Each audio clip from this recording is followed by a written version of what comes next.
Hi, I'm Martin Staub.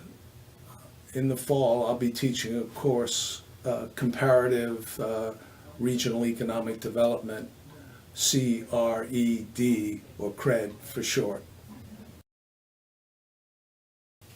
The main learning objective of this course is to help students develop the skills needed to diagnose or identify the main development constraints in a country.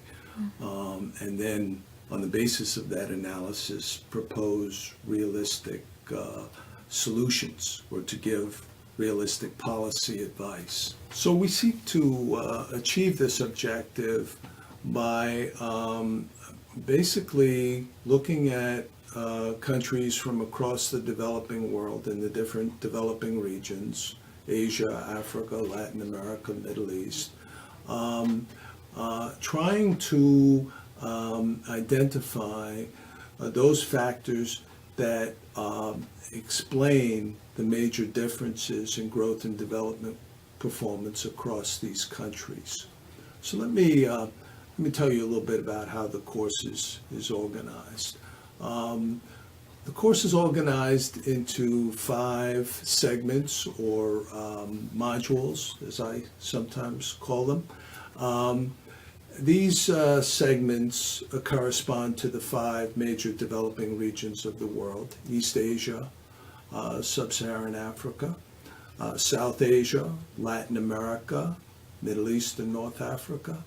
And in each of these regions, we look at the issues that are most prominent in that region. It doesn't mean that issue is unique to that region, but is most prominent in it. For example, the problem of macroeconomic stabilization, a problem that has eluded Latin America for a long time. So we study that issue in the context of Latin America, although drawing comparisons and contrasts with other places.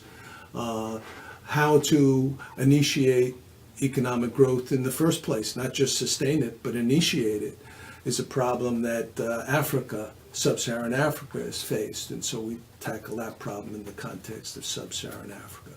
It's pretty much how we look at the issues in the context of these different regions.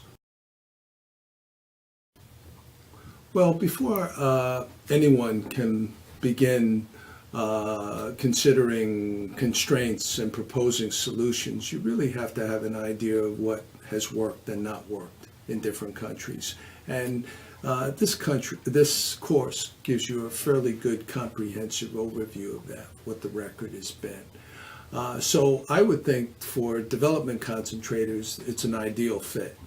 For the others as well in the MSFS program, they might wish to take a serious look at this course because, especially if they're interested in any of the regions which we cover, and we cover all of the major regions. In addition, should they be interested in comparative country studies, this course does that kind of analysis. So for development concentrators and the other concentrators as well, I would strongly recommend it.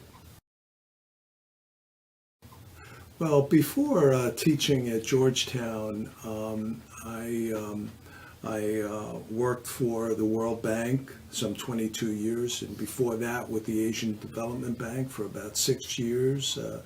Almost 30 years of experience as a practicing development economist. And so when we cover these subjects in class, and talk about specific countries, I've actually worked in these countries and in most of the sectors with most of the issues that we'll be discussing. So in the course, throughout the course, I try to infuse as much realism and real world experience in our discussions as possible.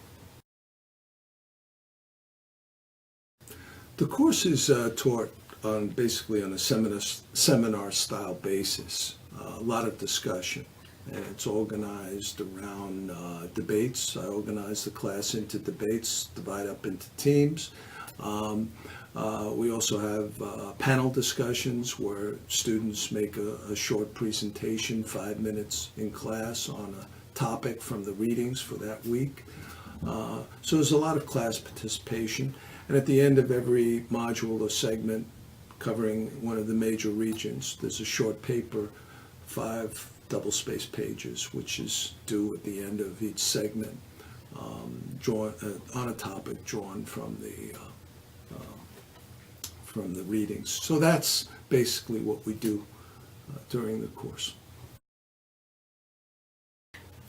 For more information on this course, you can find that on the Georgetown Explore website.